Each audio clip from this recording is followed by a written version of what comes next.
Okay, hello. I guess we're started our recording on this Clean Headwaters presentation by Ashley. Some quick housekeeping before I let her begin. Just to remind all the students that you need to RSVP for the upcoming picnic on Sunday, as well as turn in your action project summaries. We want you to get those to us as soon as possible. We're excited to see what you guys have got planned. So to speak to us today, we have Ashley Van Stone, the Executive Director of TrashFree Maryland, where she oversees strategic and operational responsibility, including identifying policy and programmatic priorities, ooh, that was hard to get that, establishing success indicators and metrics to monitor progress towards organization goals, and ensuring the sustainability of TrashFree Maryland through financial management and fundraising. On the ground, community development, strategic communications, and outreach. She has spent the last decade working in sustainability project management, outreach, and education, previously serving as a sustainability manager for Johns Hopkins University. Ashley also serves on the executive committee of the board of directors for the Baltimore Community Tool Bank and serves on Baltimore's Clean City Committee. Ashley, thanks for coming out or speaking to us. Thank you for having me. So I'm going to give you the screen so you may start your presentation. Okay. It's all yours. All right, we'll make sure so it goes. Worked with testing, so hopefully that continues to be the case now that we are officially live. Looks good to me. All right, and let me get this into presentation mode. Okay, can everyone see that opening screen as presentation mode? Looks great. Great. Well, thank you again, Wendy and Laura, for inviting me to speak as part of this program. It's really exciting to hear all about the different work that's been taking place, and just engaging the youth community is so critical right now. And I think we've seen such just a reckoning that's happening in terms of climate action and environmental action and preservation, and especially where that's being led by those who are, not contributing the same degree to the problems that we have to confront, but are certainly going to bear the biggest brunt of those ramifications. So glad to have the opportunity to talk some trash and what we're trying to do as an organization in ways that especially high schoolers that are on the verge of voting ability and many other things and many other ways they can raise their voice can get involved in support. So just a quick sort of look at the ARC for today. I'm going to give a little bit of background on TrashFree Maryland, who we are, what we do, and some of our historical efforts and successes.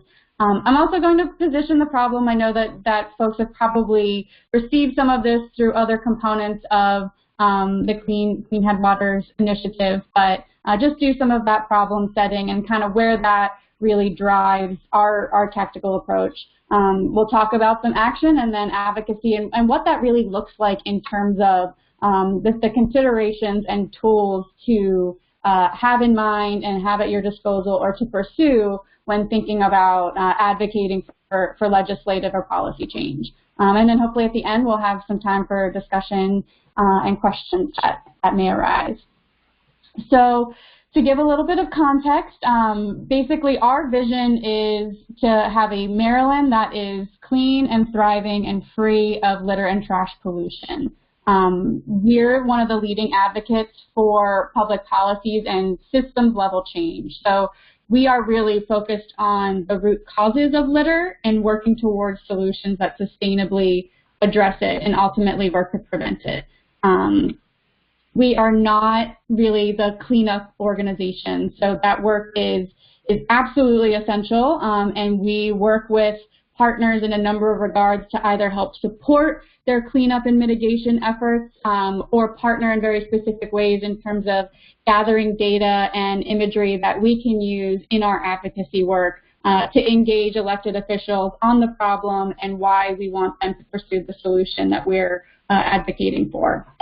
So as we, aren't the ones that are often in the field, what we're really doing is more of that sort of behind-the-scenes orchestration and looking at the 30,000-foot level and figuring out how all of these different players and partners can work together to ultimately drive long-term lasting change.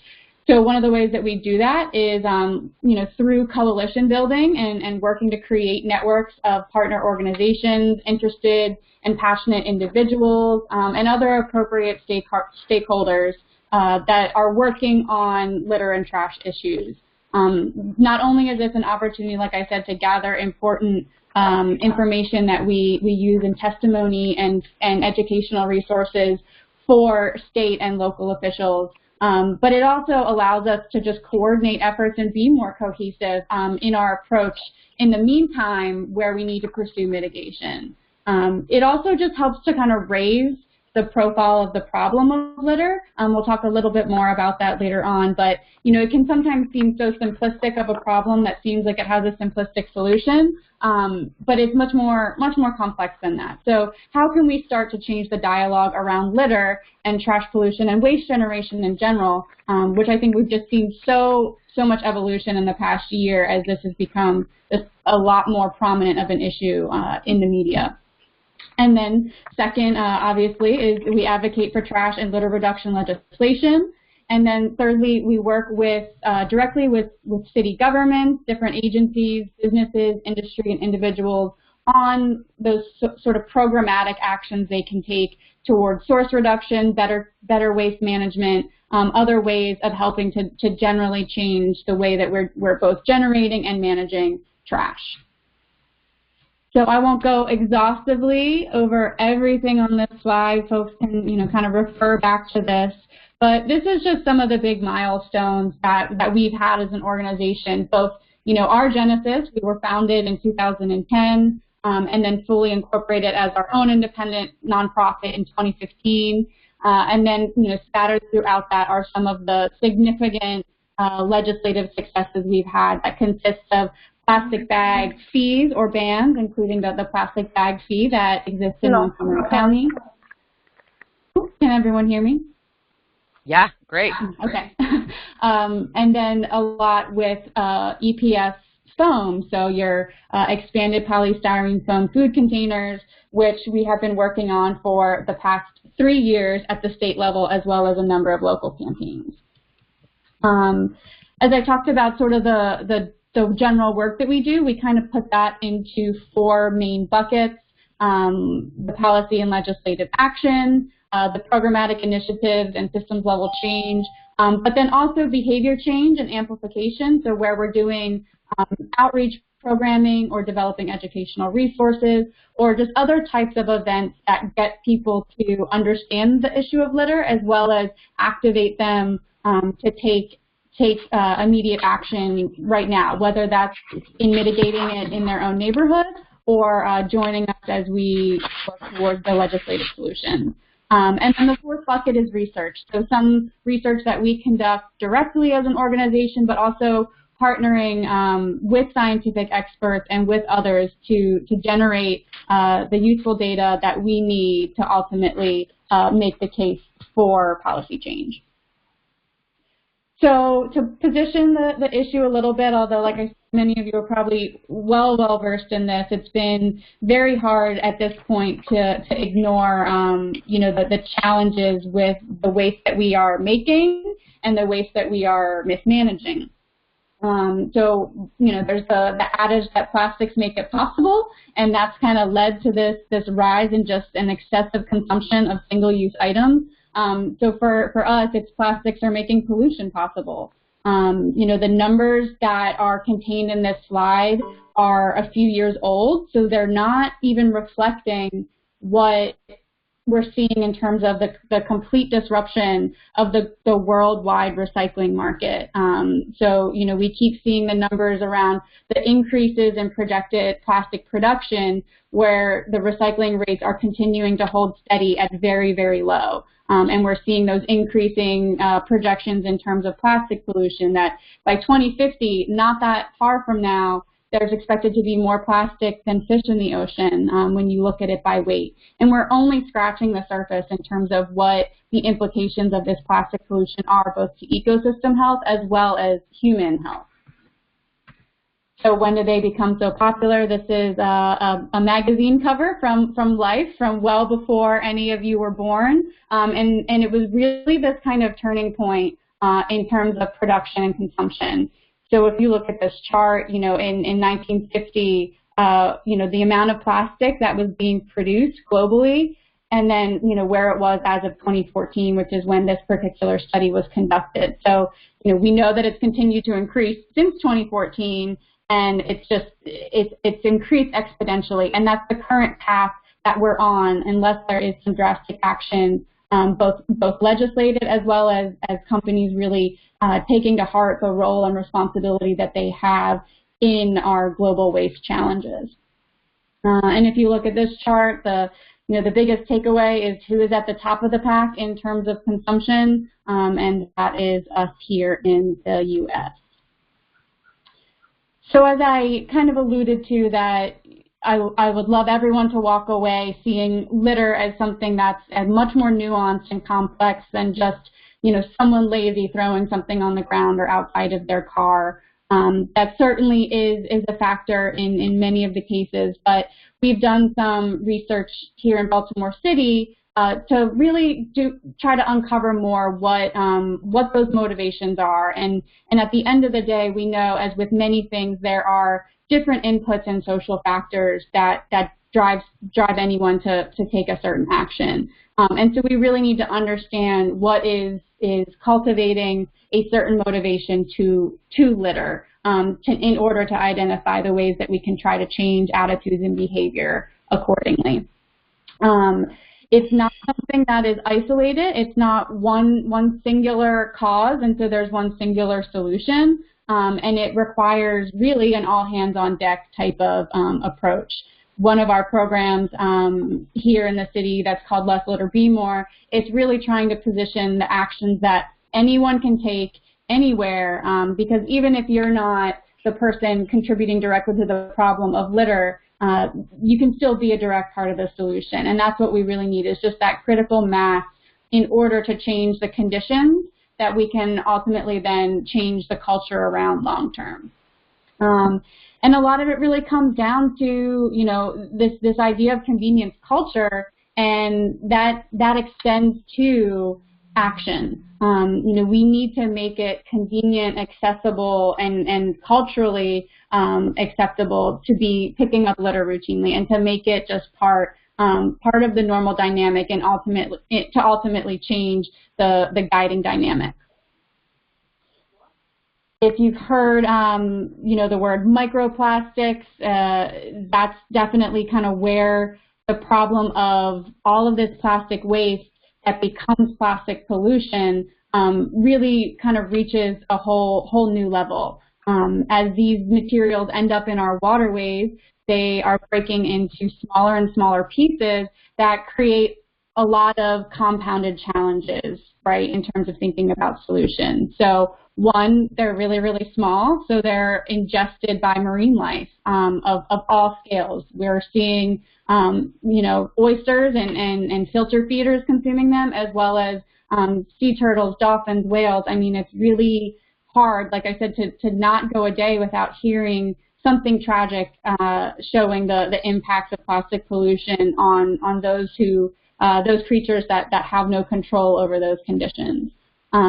Plastics also absorb toxins, so as those aquatic creatures are eating this material, they're eating not only just synthetic material that is in a food source, but it's containing a lot of hazardous chemicals. And especially then when you think about some of that is seafood that we consume, then we're consuming everything that has been consumed by those creatures. So, what goes downstream ultimately is coming back upstream through the food system. And there are some recent studies that are seeing that microplastics are now serving as a carrier of invasive species and bacteria. So as these materials migrate through water systems, they're also carrying these other species that are then migrating into ecosystems in parts of the world, but they weren't intended to be. One of the pieces of legislation that we helped successfully advocate for was a ban on microbeads here in Maryland in 2015. We were one of the first states to pass legislation like that, and that actually helped prompt then a federal bill banning microbeads from personal care and hygiene products throughout the country. And there's just a growing body of research that is really just, like I said, scratching the surface and taking shape now in terms of where these microplastics are being found, what's consuming them, where they're ending up. We found them in tap and bottled water sources, table salt, and even human stools. So, you know, we're just starting to explore really what the long-term implications of this type of solution looks like. And so this is, if anyone's heard of the 5 gyres, basically 5 areas throughout the globe where the way that the currents work, a lot of this plastic pollution ends up accumulating into these areas. But again, it's still of that microplastic size, so it's extremely difficult to clean up once it's to that point. So really, you know, we want to try to A, prevent litter in the first place, but B, really try to contain it more in terms of when we see it on land, capturing it there, because 90% of plastic pollution in our marine environments starts on land. So that's really what guides our approach, you know, and we use things like the health impact pyramid to think about systems level change and where we can really focus our energy and expertise to affect the greatest level of change. And so that's why looking at policy change is really just, you know, such an essential component to thinking about long-lasting protection and intervention. So to talk a little bit more about some of what we have done, in the past we've worked on legislation on plastic bag fees and bans, worked on stuff called a bottle bill or container deposit system. So if you've ever noticed on some of your cans or plastic bottles or glass bottles, it has a few state abbreviations on it with a number next to it. Those are states that offer redemption programs for those containers to try to encourage recycling, discourage littering, and make it something that consumers maybe feel more compelled to comply with. We talked about the microbeads legislation, and then as of late, it has been foam-focused for us. For the past 3 years, we've worked with Delegate Brooke Learman and Senator Cheryl Kagan on a statewide ban of foam food containers, as well as a variety of different city and county council members from jurisdictions throughout Maryland to ban this product. And the reason foam has been such a focus is because when we look at the components of it, when we look at its qualities, it's really one of the most insidious and challenging forms of litter. It absorbs toxins 10 times faster than other plastics. It's very lightweight and brittle, so it blows away easily and it breaks apart easily into those microplastics, just making it harder and harder to clean up. And it's not, you know, healthy in terms of its manufacture, and it doesn't really have a great end-of-life option in terms of recycling or diversion. So we're really just ecstatic that this year the state legislature passed this ban. It's currently awaiting a signature by Governor Hogan, or if he does not take either signature or veto action by May 23rd, then the bill will just go into law. So we're just about there at the precipice to be, you know, one of the most forward-thinking states in terms of banning this material. We've worked on other bills, but I'll let you guys kind of explore those on your own time, so we can talk a little bit about the role of youth and how to approach advocacy work. And really, it comes into these sort of 3 main buckets when this is something that you want to engage with, and that's the research phase, the organize phase, and then the act phase.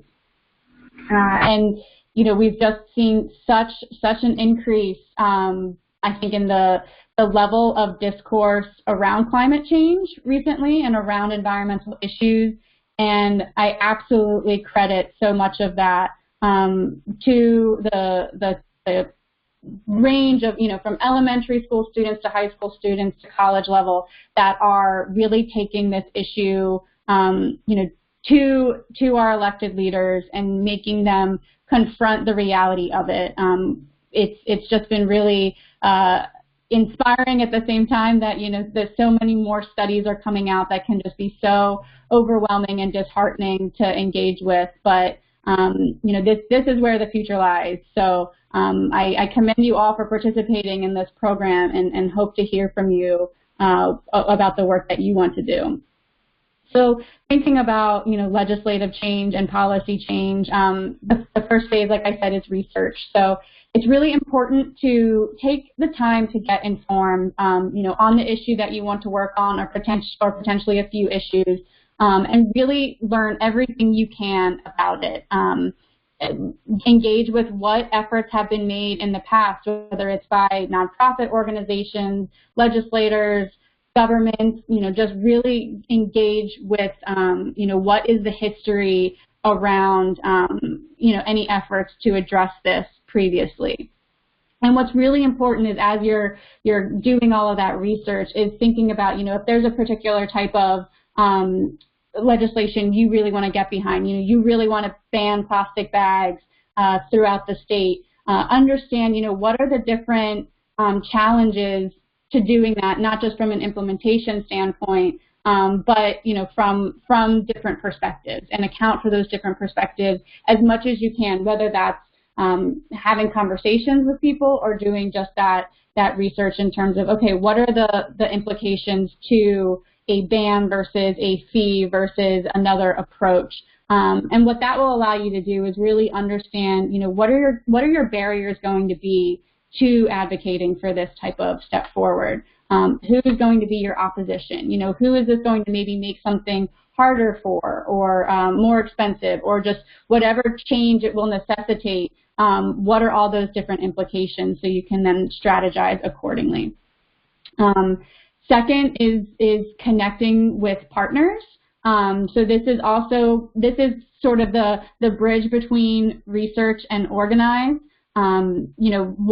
Those different partners will have a trove of information that they can share and insights they can offer. And it's really important too to understand what different things different groups are working on, so you can think about how you can complement that work rather than try to compete with it, and how you can work together towards those solutions that you share a vision for. And this can include, local partners, regional partners, as well as national. And it allows you to, not just leverage the intellectual capital, but also some of those literal resources. So, for example, we have done a lot of work with Baltimore Beyond Plastic. They're a youth-led organization that they really helped lead the charge for the Baltimore City ban on foam, and has also been a significant partner with the state campaign. And they're able to, galvanize not only the youth community, but galvanize additional resources in terms of doing some canvassing or outreach that we as a 1.5 person nonprofit can't get out on the ground and do, but is so essential to showing that this is a popular bill, that this is supported by community members. And then there's mentorship, and that's a two-way street. There are a number of advocates and nonprofits that are just very well versed in, what is the legislative process and the technicalities and, other maybe more nuanced insights. But it's such, a return in terms of when we get to partner with the youth community and what we can learn as professional advocates, not just about the issues, but about approach, about tactics, and about what that vision can look like. And then that takes you to sort of the organize and planning stage. So make sure to take the time to truly plan and set very clear goals for your campaigns and advocacy work. Define what your tactics and messaging are going to be and the different tasks associated with that. And then that allows you to, again, sort of align assets and delegate things, you know, both within your own particular organization or cohort of friends and peers, as well as with those partner organizations. So this is just kind of a helpful flow chart that we often use in our own campaigns in terms of thinking about those different buckets. So you can, you know, answer these questions or identify the different things in these areas to ultimately make a really strategic plan for your campaign. And so, you know, what is part of a campaign? You know, these are just some of the very basic literal aspects of it. You know, obviously it's a lot of meetings and conversations and just engaging with legislators and different folks on the ground. But there are some different materials that can just be real assets to doing that work, and then some that are, you know, ultimately definitely a requirement to advocacy. And that can take the shape of, you know, fact sheets on the issue or on a particular bill or piece of legislation that you're advocating for, that really just breaks it down into what this bill will do and why it should be supported. And more, obviously, there's a huge component of that is social media driven as well, sharing that information, whether it's in full or in little one nugget at a time, that helps educate community members and then ultimately helps bring some of them into the fold to support you in the campaigns that you're pursuing. Obviously, contacting your representatives, making sure to, you know, answer their questions and make your case for why you want to see this legislation passed. And as much as, you know, it's constituents that those legislators are hearing from, that's so critical, and especially, you know, as a youth voice that is going to bear the impacts of everything that we don't try to address quicker than we are. You know, that has just more and more been so compelling to, especially at least the folks we've worked with throughout the state.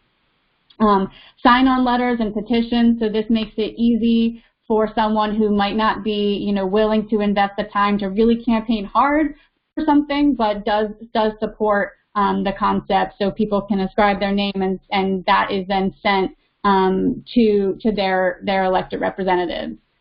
Helping to leverage the media, so whether that's, you know, drafting some opinion pieces or letters to the editor for local papers, and just trying to reach out to those different outlets to, again, help raise awareness and get some exposure for the issue.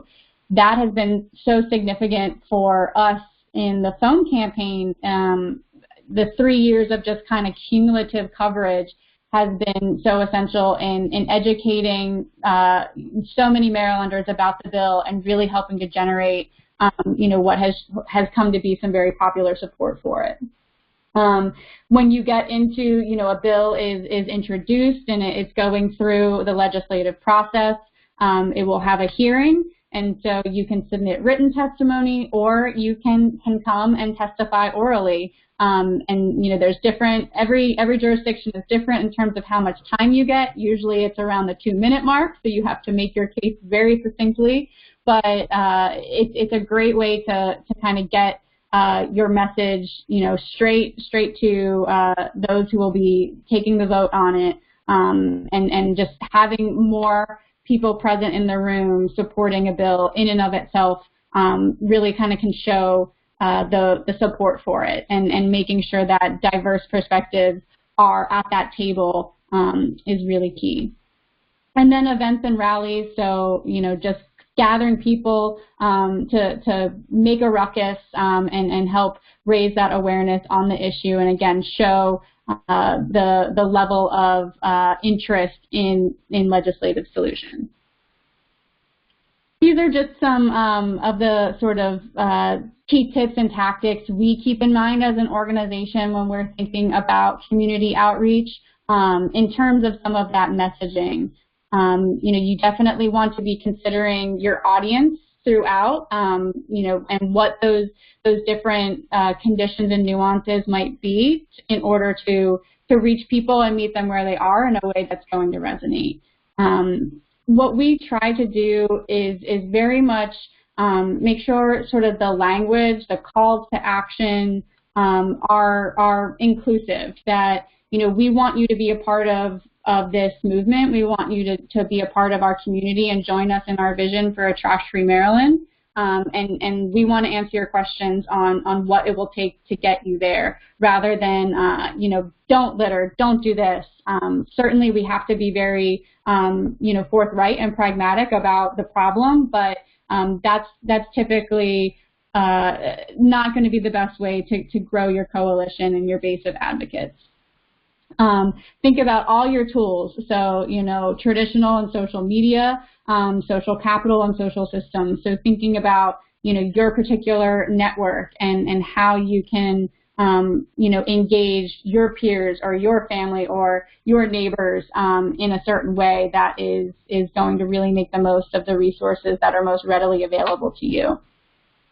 Visibility is obviously important, and then accessibility. So just, you know, what is going to make it the most viral and or reach the most people, and thinking about how you can help facilitate that as effectively as possible.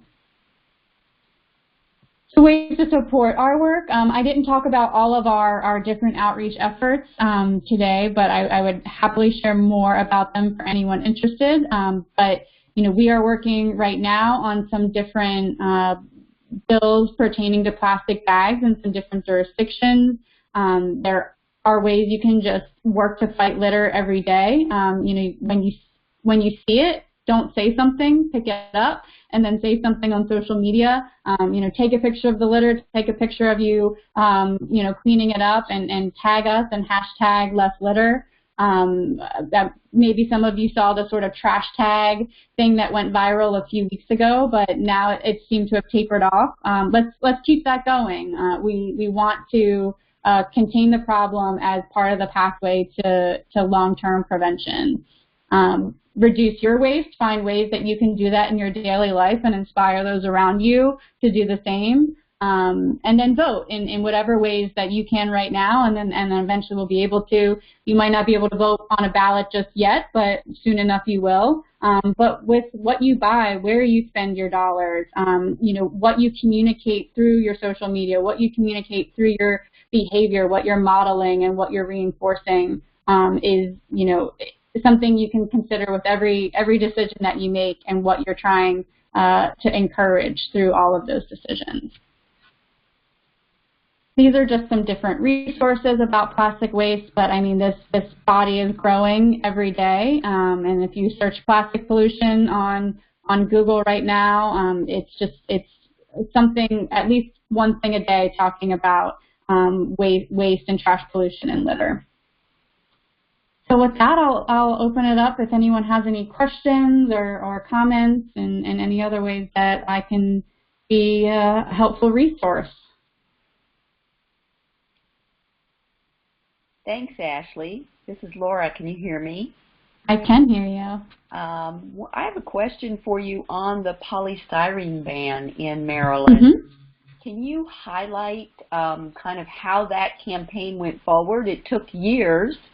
Maybe what do you think are some of the highs and lows of that? Absolutely.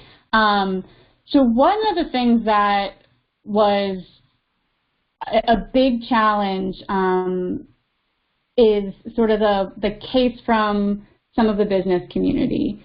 We really had to take our time cultivating support from that particular industry because of some of the real and much more of the perceived cost implications to alternative materials. And I think what we saw over time is as we took the time to engage on the issue, we were able to bolster more of that support. But a lot of it was also then being reinforced from consumers. So, you know, more and more customers wanted to see businesses taking steps to be more conscious of their environmental impacts. And so as we did that engagement, you know, we were hearing from restaurants and other food service operations that, you know, this is what our customers are wanting. This is what they're expecting. And so some of that was in our control to try to encourage and then capture those anecdotes, and then some of it, you know, was just organic. Definitely a huge difference between year 2 and year 3 was the fact that 1 year was an election year. So this year we had a lot of new delegates and senators comprising the state legislature, many of which, had a real interest in environmental issues. Last year was a very bad year for environmental legislation here in Maryland, and this year was a very, very strong year. So that is why voting in elections and engaging, your elected officials, if they're running for re-election or those then that are campaigning, and getting them to really confront and plan for what their position is when it comes to the environment is really, really critical. So that was just a huge asset in terms of transitioning into this new legislative term, and having so many more officials that were really interested and committed to tackling environmental change. The momentum that we gathered through all of the local campaigns was also significant. So we helped advocate for passage of phone bans in Baltimore and Annapolis last year, as well as Anne Arundel County, which passed something in the fall, but it was then vetoed. And then they reintroduced, repassed, and the new county executive signed into law early this year, which at that point put us into a tipping point in terms of over 50% of the state now, there were now bans in place or forthcoming, and so it just makes sense to make this a consistent thing statewide. So, that local action is important, not local just in the sense of the state, but your city, your town, your county, to help generate that momentum as well as awareness and understanding on the issue.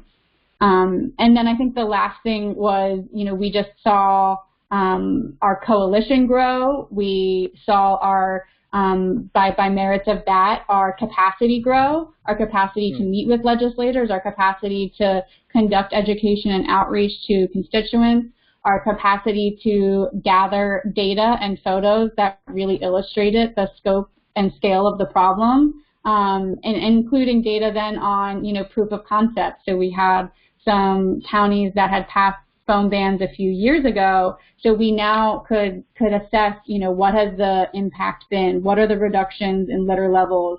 What has the impact been to the business community? A really significant note was that in the 2 counties that this bill existed, there was a waiver available to businesses if they felt like the cost of alternatives was too much of a financial hardship. And no business in either of those counties submitted for this hardship waiver. So that really helps us, unpack and dismantle the case that this is such a cost burden to businesses that it's going to, cause them to go out of business and really have that damaging of an impact. So I hope that answered some of it. There are lots of moving parts and pieces, but having a lot of partners, having an organized coalition, having sound data that you're continually collecting and curating, and just seeing the awareness grow both by the work that we were doing, our partners were doing, and that was just starting to take shape nationally and globally in terms of issue awareness. Awesome. Before, I see we have a question, but before, I want to ask you, on the bottle bill, have you seen some good data on the benefit of this sort of 5% tax or whatever it might? I mean, and I know it's been popular in many other jurisdictions. What are your thoughts? What do you guys feel about that? Yeah, so, this one's a really moving target right now. We have not worked on bottle legislation for the past few years, and so, what was applicable then is just vastly different now. And there aren't any jurisdictions in Maryland that currently have any type of deposit system. And that's something that really is that if it's going to pass, it has to be a state level type of thing, because the changes that it dictates to both markets and waste haulers, when it's localized to a certain district, it's really hard to make the numbers and efficacy work. What we saw nationally this year is not just a huge increase in trash and litter-related legislation across the board, whether it was foam, bags, straws, bundles of plastics, was some more bills on container deposit systems. So we're still kind of processing what the status of some of those are in terms of any that have passed or moved forward. But it's definitely, you know, something that I think a lot of legislators are grappling with right now.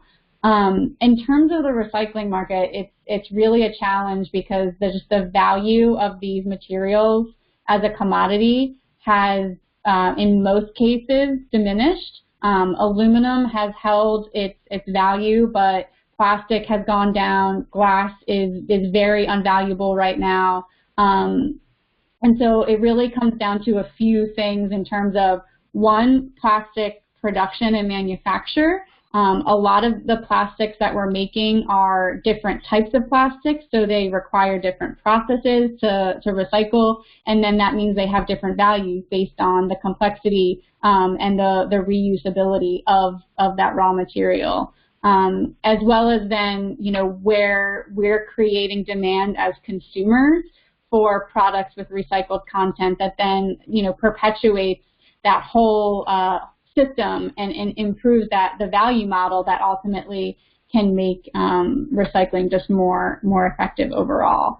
And so right now, as we've seen just such a disruption of the recycling market following the national sword policy from China, where they used to accept all of our material, and it was very, very contaminated. And so as a way of cracking down on that, now there's just so few items that they're accepting, and so domestic waste haulers that don't have domestic solutions for processing that material, you know, are having to discontinue collecting things. So I know that was kind of a lot, but I think right now the sort of view on bottle bills is just it's very commingled, to use some recycling puns, you know, with what is just a constantly shifting recycling market, and where there needs to be a deeper level of effort from industry for some standardization. Wonderful. We did have a question from Lorraine. Out of the 90% of marine pollution that you mentioned starts on land, how much percent do plastics contribute?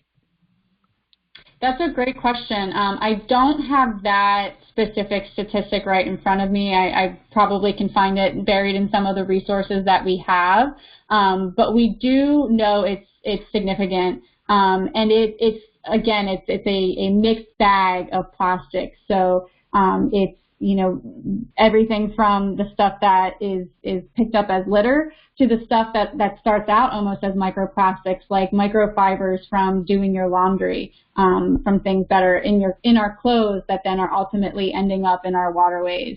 If you look at, say, you know, data from the International Coastal Cleanup, which is an effort facilitated by the Ocean Conservancy, where organizations throughout the country collect data and submit it into one system during the ICCC event, and which is usually in or around September. You know, the most commonly littered items are cigarette butts, food packaging, whether it's bottles, cups and other containers, snack and that type, candy packaging, that type of thing, and all of that it's either, you know, fully plastic or contains some component of plastic, like cigarettes, for example, where that filter that's in them is made of plastic that are ultimately kind of making up this plastic pool. Wow, very interesting, very good. Any other questions? Lorraine says, thank you for your answer. And I want to thank you, Ashley, for coming up. I'm going to switch you over as far as presentation. We can have our last slide come up. Let's make sure it works. Ooh, yes, it looks like it has. Okay. I want to thank everybody for joining in on this conversation. And we will see you later on. We really appreciate it. Thanks, Ashley. Thanks a lot, everybody. All right, and I'm going to